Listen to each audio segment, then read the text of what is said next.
रोने की सजा है ना रुलाने की सजा है, ये दर्द तो मोहब्बत निभाने की सजा है।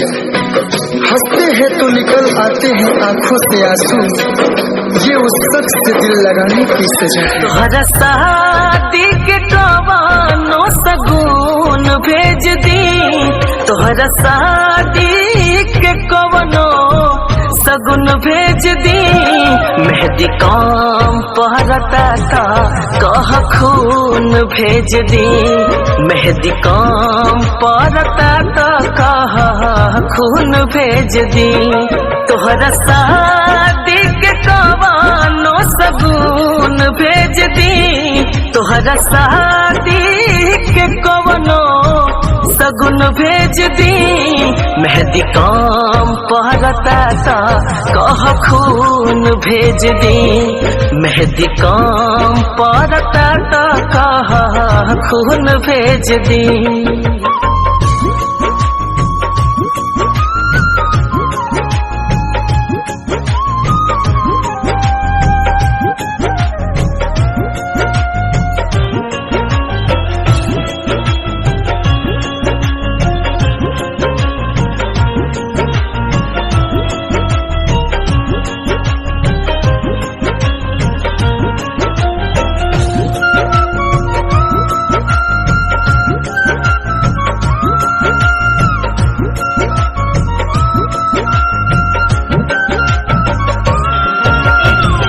बोला आखिर काहे ना तू वादा निभैलू, काहे खातिर झूठा होके किरिया तू खैलू।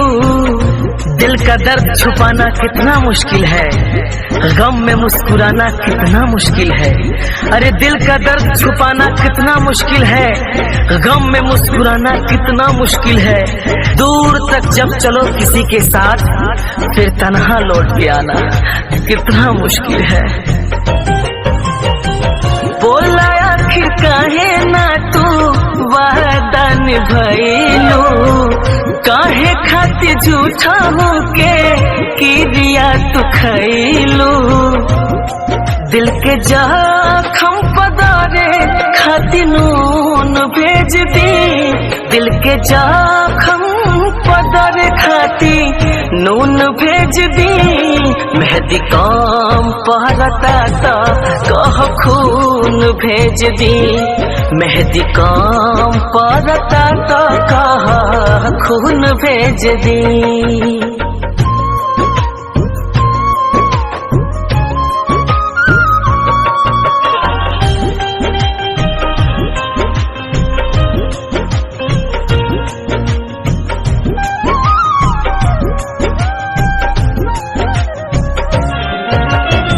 ले जाए करे जामोर कर जवे निकाल के, कब जन याद करी हो अपना विशाल के। टूटा हो दिल तो दुख होता है, करके मोहब्बत किसी से ये दिल रोता है। अरे टूटा हो दिल तो दुख होता है, करके मोहब्बत किसी से ये दिल रोता है। दर्द का एहसास तो तब होता है जब किसी से मोहब्बत हो और उसके दिल में कोई और होता है। हाँ ले जाए करे जा मोर कर जवे निकाल के, कब जन याद करी हो अपना विशाल के। हरदम खुश रहू है मानसून भेज दी, हरदम खुश रहू है मन सुन भेज दी। मेहंदी काम पहरता था कह खून भेज दी, मेहंदी काम पहरता था खून